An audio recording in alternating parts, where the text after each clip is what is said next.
chapitre 10. Je vais lire le verset 5, 6 et 9. Je lis au nom du Seigneur Jésus-Christ. Après cela, c'est Samuel qui parle à Saoul. Tu y arriveras à Kibéa, Elohim, où se trouve une garnison des Philistins. En entrant dans la ville, tu y rencontreras une troupe de prophètes. Descendant du haut lieu, précédés de luttes, de tambourins, de la flûte et de la harpe, et ils prophétisant eux-mêmes. Verset 6. L'Esprit de l'Éternel te saisira. Tu prophétiseras avec eux et tu seras changé à un autre homme. Verset 9. Dès que Saoul y tournait le dos pour se séparer de Samuel, Dieu lui donna un autre cœur. Et tous ces signes s'accomplirent le même jour. Que Dieu bénisse sa parole. On peut s'asseoir, s'il vous plaît. Nous bénissons le Seigneur parce que il permet au billet de notre Père de nous faire encore passer du haut de la chair pour exploiter et partager la parole avec le peuple de Dieu. Père, que Dieu vous bénisse et que l'amour de Dieu soit sur vous. Nous vous bénissons l'Église et nous disons que le Seigneur vous bénisse. Amen. Nous disons que le Seigneur vous bénisse. Amen. Nous disons encore une fois que le Seigneur vous bénisse. Amen.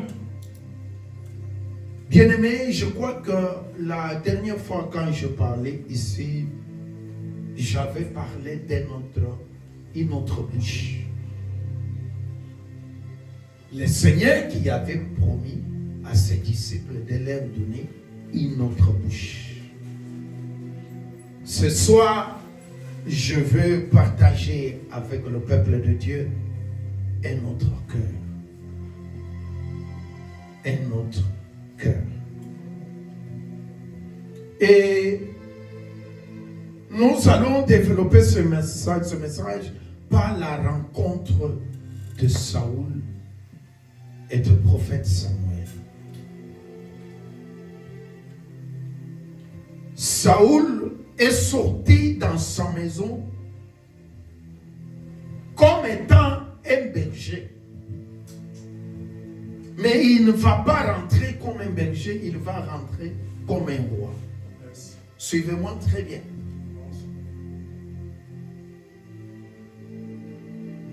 Mais avant qu'il rentre comme un roi, laissez-moi vous dire que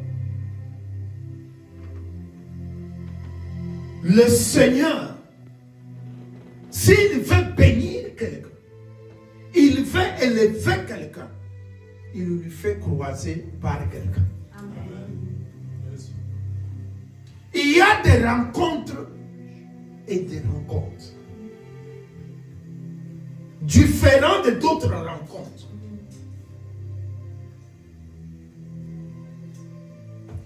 Saoul est sorti de sa maison, la maison de son père, pour aller chercher les brebis de son père qui étaient perdues.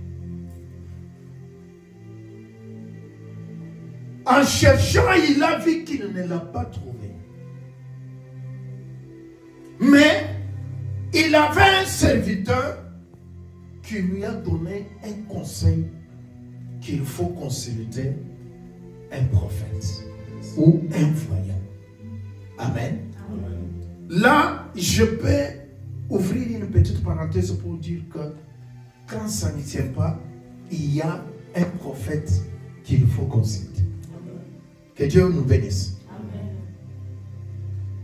Cela veut dire qu'il y a des problèmes auxquels une personne peut terminer lui-même.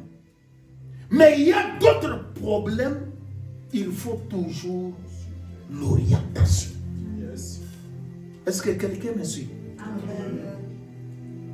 Au milieu de nous, nous avons un prophète qu'il faut consulter pour être orienté. Saoul a dit à son serviteur qu'il n'avait rien parce qu'on ne se présente jamais chez un prophète mais vide. Le serviteur a dit non, non, j'ai quelque chose, allons chez l'homme de Dieu. Il va nous indiquer le chemin. Que Dieu nous bénisse. Quand ils sont arrivés, avant qu'il arrive, Dieu avait déjà parlé à son prophète qu'il va envoyer un jeune homme et tu vas le oindre roi. Et quand Saoul est arrivé, ils se sont croisés avec l'homme de Dieu. Mais vous allez remarquer avec moi, l'homme de Dieu lui a parlé des choses que lui ne s'attendait pas. Des choses qui ne montaient pas dans son cœur. Des choses qui étaient pour sa destinée. Que Dieu vous bénisse. Ce soir, je voudrais te parler peut-être des choses pour ta destinée. Des choses que tu n'as pas demandé à Dieu. Parce que le Seigneur fait des choses, non pas selon l'homme, mais selon sa volonté. Que la volonté de Dieu se passe dans ta vie au nom de Jésus-Christ. Depuis que tu es dans cette église, je crois que tu as croisé Jésus-Christ. Amen.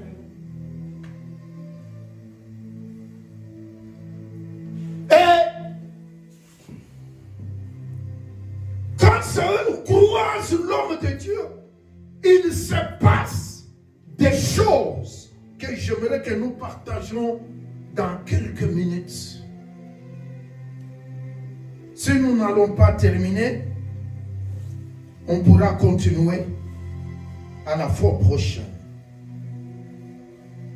Écoutez, je vais prendre au 5e verset quelque chose de grand.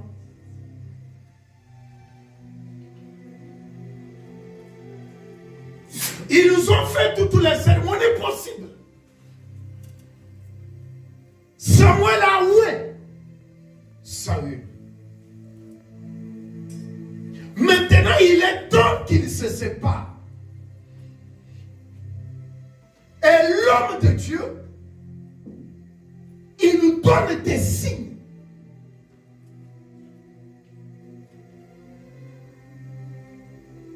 Vous comprenez que Saül, il ne savait rien à ce qui concerne la royauté. Parce que chez Israël, la royauté revenait à Juda. Mais Saül était un benjamite. C'est ainsi que j'ouvre encore une petite parenthèse pour dire, l'homme de Dieu, le prophète Samuel, il dit, quand tu rentres, tu dois passer à la tombeau de Rachel. Oh. Mais comment? Pour que je puisse rentrer, chez moi, je dois passer à la tombe de Rachel. Et là, l'homme de Dieu lui dit que là, tu vas croiser des personnes. Mais pourquoi il doit passer par la tombe de Rachel? Et vous savez très bien que Rachel, quand il a mis au monde Benjamin, il ne l'a pas appelé Benjamin. Amen. Celui qui l'a appelé Benjamin, c'est Jacob. Amen. Mais Rachel avait appelé Benjamin fils de douleur. C'était resté dans la vie de l'enfant comme une malédiction. Quand Jacob a appris que sa mère avait appelé son fils un fils de douleur, c'est ainsi qu'il l'a changé le nom pour l'appeler fils de Major, Benjamin. Mais Rachel l'avait appelé Bénouni. C'est ainsi qu'avant que Saoul devienne roi, il devrait rendre la malédiction à l'auteur. C'est pourquoi dans nos vies, retour à l'expéditeur, c'est une réalité et c'est une vie. Je vais fermer vite cette parenthèse. L'homme de Dieu, avant de se séparer avec Saoul, il lui dit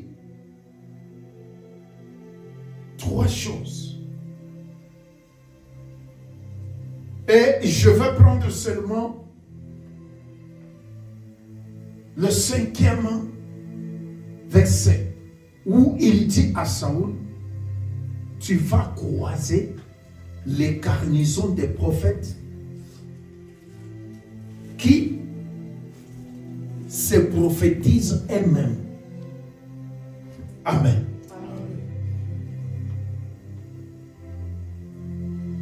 Deuxième chose, je suis au verset 6. Je n'ai pas encore ouvert le verset 5. L'Esprit de l'Éternel te saisira. Tu prophétiseras avec eux. Tu seras changé à un autre homme. Je passe.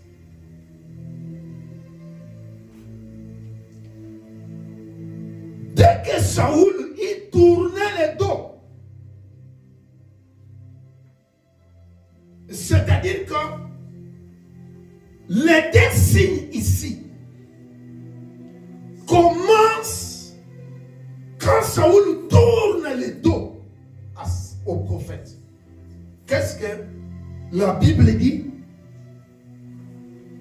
Quand Saoul y tourne le dos pour se séparer de Samuel, Dieu lui donne un autre cœur. Amen. Je commence avec le verset 9 et je descends au verset 6 et 5. Pourquoi Dieu donne un autre cœur à Saoul? Est-ce que Saoul n'avait pas un cœur? Il avait le cœur. Amen. Mais pour la mission de la royauté, il faut un autre cœur. Parce que la royauté a des réalités.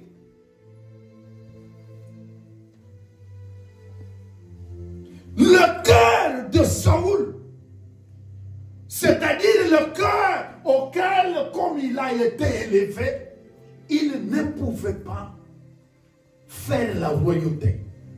Il fallait changer un autre cœur. J'entre là-bas. Tel que nous sommes ici, chacun de nous a a reçu une destinée. Chacun de nous a des problèmes. Chacun de nous a des situations compliquées dans la vie. Chacun de nous a des réalités qu'il faut affronter. Mais pour affronter ces réalités-là, affronter ce problème-là, affronter même sa famille, il te faut un autre cœur. Parce que le cœur que toi tu as, peut-être c'est un cœur d'eau. Quand tu croises un problème difficile dans ta vie, tu as peur. Il y a le cœur qui ne peut pas résister. Quand il croise des problèmes, il tremble. Quand il croise des difficultés, ils disent « je n'en peux plus ». La royauté d'Israël, Saoul devrait affronter les Philistins. Saoul devrait devenir un guerrier. Saoul devrait conduire un peuple qui avait la loi de Dieu. Il lui fallait un autre cœur. Laisse-moi te dire que ce soir, si tu as échoué dans une situation quelconque, si tu as échoué dans un problème quelconque, laisse-moi te dire, c'est parce que tu es parti avec un cœur qui n'est pas un cœur que Dieu ne t'a pas donné. Laissez-moi vous dire qu'il y a des situations que vous ne pouvez pas traiter comme un homme. Il faut que Dieu te donne un nouveau cœur. Un cœur auquel tu ne peux pas avoir peur. Un cœur que tu ne peux pas réguler. Un cœur auquel quand tu regardes le problème, tu l'affrontes en face. Amen. Que Dieu te donne ce cœur-là. Laissez-moi vous dire, le cœur de l'homme est faible. Il y a des gens qui ne peuvent pas résister devant des problèmes, devant des difficultés, devant des maladies, devant des problèmes. Il te faut un autre cœur. Vous savez, quand nous venons à l'église, nous disons qu'on nous a communiqué la foi. Vous savez qu'est-ce que c'est la foi? La foi, c'est changer notre cœur, changer notre raisonnement, c'est changer la façon de voir les choses, c'est changer même les prières. Quand vous priez, il y a des gens, quand ils prient, mais ils n'ont pas l'espoir. Pour avoir l'espoir, vous devez avoir un cœur qui croit à ce que vous faites. Amen. Alléluia. Amen. Dieu lui donna un autre cœur. Tu peux être une femme, tu peux être un jeune, tu peux être un enfant. Laisse-moi te dire, quand le Seigneur regarde l'homme, il y a des choses. Il regarde l'âme, il regarde le cœur. C'est pourquoi le Seigneur dit, c'est de l'abondance du cœur que la bouche parle. L'abondance du cœur, ce n'est pas nos cœurs ici. Ça, c'est un autre cœur. C'est la vision de Dieu. C'est la force spirituelle que le Seigneur nous donne. La foi est dans votre cœur.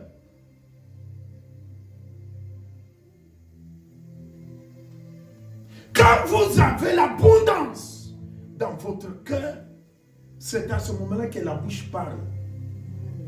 Et laissez-moi vous dire que si quelqu'un te dit que ce que je te dis, ça vient de mon cœur, c'est-à-dire que ces paroles-là sont très importantes. Que Dieu vous bénisse. Amen. Ces paroles-là sont très importantes. Amen.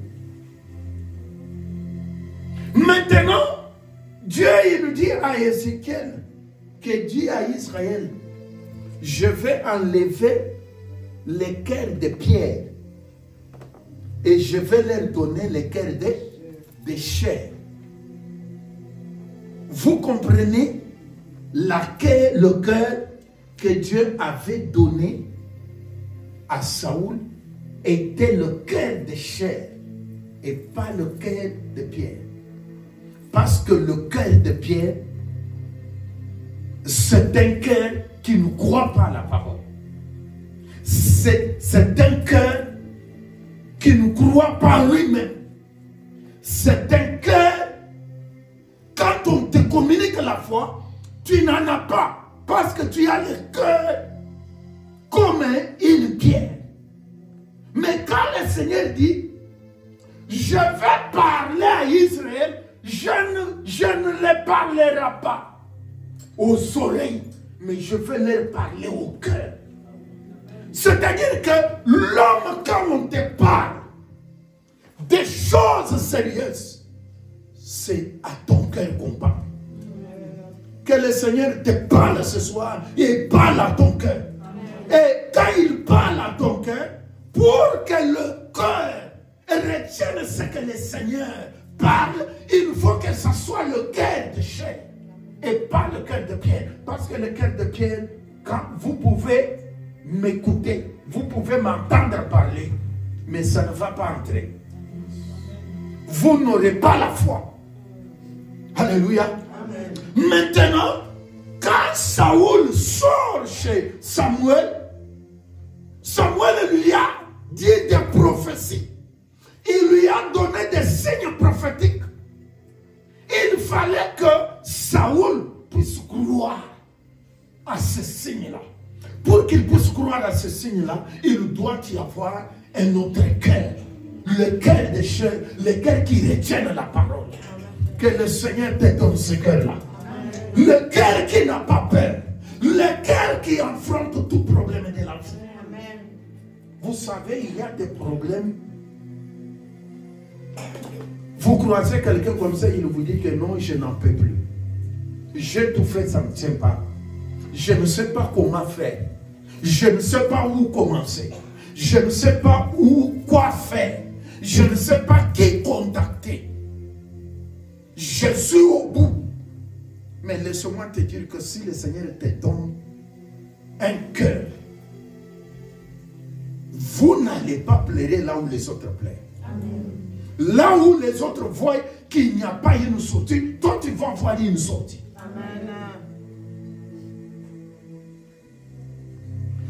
Si le Seigneur te donne un autre cœur, tu vas affronter l'infrontable. Tu vas affronter les démons. On n'affronte pas les démons, on n'affronte pas les sorciers de nos familles avec notre propre cœur. Non, c'est le cœur que le Seigneur nous donne. Le cœur de chair. Maintenant, quand Saoul descend dans les garnisons des prophètes, les garnisons des prophètes en ce temps-là, c'était un endroit où les enfants de Dieu se réunissaient. Amen. Parce que dans ce temps-là, comme nous nous sommes réunis comme ça, nous formons une garnison des prophètes. Parce que dans ce temps-là, Dieu travaillait avec un seul ministère, ministère prophétique. Maintenant, tout le monde qui était là était le fils des prophètes. Amen. Amen. Que Dieu vous bénisse. Amen. Maintenant, comme nous sommes ici, nous sommes une garnison des prophètes. Maintenant, les signes, écoutez-moi très bien. Les signes, ce prophète-là, il ne prophétisait pas. Il ne prophétisait pas les gens, mais il se prophétisait eux-mêmes. Comment hein? On se prophétise. C'est-à-dire que je regarde maman, je prophétise maman, et maman me prophétise. C'est ça, il se prophétisait. Le frère, elle regarde le frère, il prophétise le frère, et le frère prophétise aussi. Est-ce que vous me comprenez? Amen. Je voudrais ce soir que nous nous prophétisons. Amen. La prophétie, c'est une déclaration. Que vous croyez, que vous parlez à un cœur, pour que le cœur croie à cette prophétie-là. Maintenant, la Bible déclare qu'il s'est prophétisé. Est-ce que tu peux prophétiser? Est-ce que tu peux prophétiser? Nous sommes une garnison de... nous sommes une garnison de... Ils ne font pas dire, non, moi je n'ai pas les dons des prophètes. Non, non. Non, non. Tous étaient animés d'un seul esprit, esprit de prophétie. Comme par exemple aujourd'hui, nous sommes animés d'un esprit de déclaration. Quand vous faites des déclarations, tu es en train de prophétiser. Maintenant, je voudrais que le Seigneur te donne notre cœur. Que tu regardes quelqu'un, que tu lui dises, toi, tu seras comme ça. Toi, tu seras comme ça. Lui aussi te regarde. Non, non, non, non, moi aussi j'ai le tour. Toi, tu seras béni. Lui dit non, toi, tu seras élevé. Lui dit non, toi, tu seras grandement élevé. L'autre dit non, toi, tu iras très loin. Il s'est prophétisé. Je voudrais que ce soir, qu'on se prophétise. Amen. Alléluia. Amen. Pour recevoir la prophétie, il faut avoir le cœur de chair. C'est le cœur qui a la foi.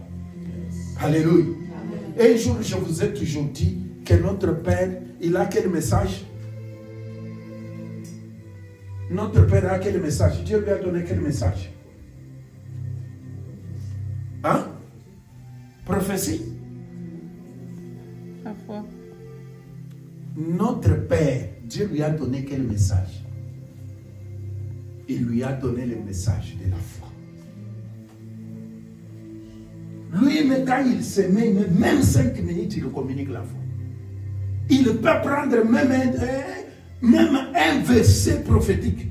Il va toujours vous communiquer la foi. Vous devez connaître ça. Tu ne peux pas avoir un pasteur et quand on vous demande, votre pasteur, il a quel message? Notre pasteur, il a le message de la foi. Parce que celui qui n'a pas la foi n'est pas agréable à Dieu. Vous comprenez? Amen. Maintenant, écoutez, c'est que avant que nous entrions en prière pour se prophétiser, écoutez ce que la Bible dit.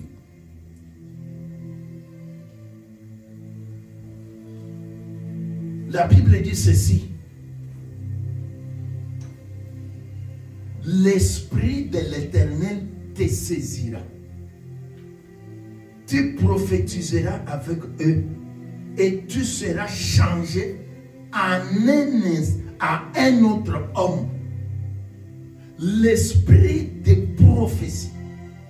J'aimerais que l'esprit te saisisse ce soir. Alléluia. Et est-ce que Saoul était un prophète? Non. Est-ce que Saoul était un prophète? Non. Mais quand tu y es dans les garnisons des prophètes, l'esprit des prophètes peut vous saisir. Ah, vous ne croyez pas? Amen. Vous ne croyez pas? Amen. Tu ne crois pas que tu peux prophétiser? L'Esprit de l'Éternel te saisira. C'est là que je voudrais arriver. Et tu prophétiseras avec eux. Quand bien même tu n'es pas un prophète, mais tu peux prophétiser. Tu prophétises pour ta vie. Tu peux prophétiser pour tes enfants. Tu peux prophétiser pour ton frère. Tu peux prophétiser pour ton mari. Tu peux prophétiser sur ton frère. Tu peux prophétiser sur ton frère. Mais quand bien même tu n'es pas prophète. L'esprit de prophétie vous saisira. Nous sommes dans les camps. Nous sommes dans quel camp? Camp des prophètes. Camp des prophètes. Dans le camp des prophètes, tout le monde peut être saisi par l'esprit de la prophétie. Alléluia. Amen. Je voudrais que ce soir, que tu sois animé par l'esprit de la prophétie. Parce que tu ne peux pas prophétiser une autre personne si tu n'as pas l'esprit de la prophétie.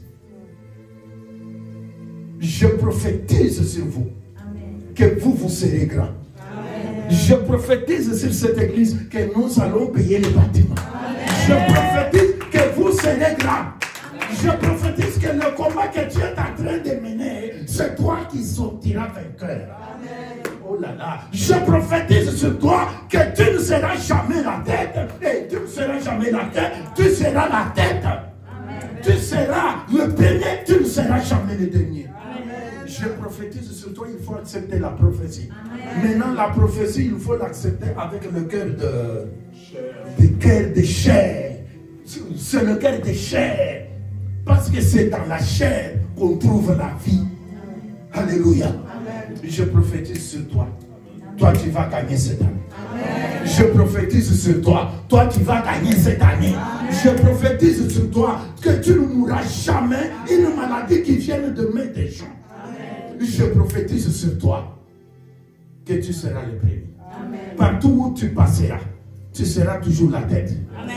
Partout où tu seras connu. Amen. Que le peuple puisse s'incliner devant toi. Amen. Je prophétise sur toi. Dans ta famille, c'est toi qui seras tellement élevé. Amen. Je prophétise sur toi que la gloire de Dieu ne va jamais te quitter. Amen. Tu vas marcher de gloire en gloire. Amen. Tu vas marcher de puissance en puissance. Amen. Tu vas marcher de guérison en guérison. Amen. Quand ils vont croire que c'est fini pour lui, c'est fini pour lui et toi tu seras guéri. Amen. Que l'esprit de guérison te saisisse. Amen. Que l'esprit de miracle te saisisse. Amen. Je prophétise sur toi. Il faut accepter la prophétie. Est-ce que tu peux te tenir maintenant debout?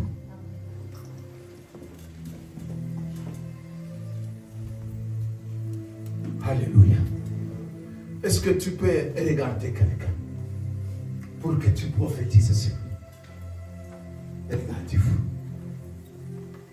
Frère, regardez maman. Vous vous approchez. Il te prophétise et toi aussi, tu le prophétises. Nous sommes dans les camps. Nous sommes dans quel camp? L'esprit de prophétie vous saisisse ce soir. Nous sommes les fils des prophètes.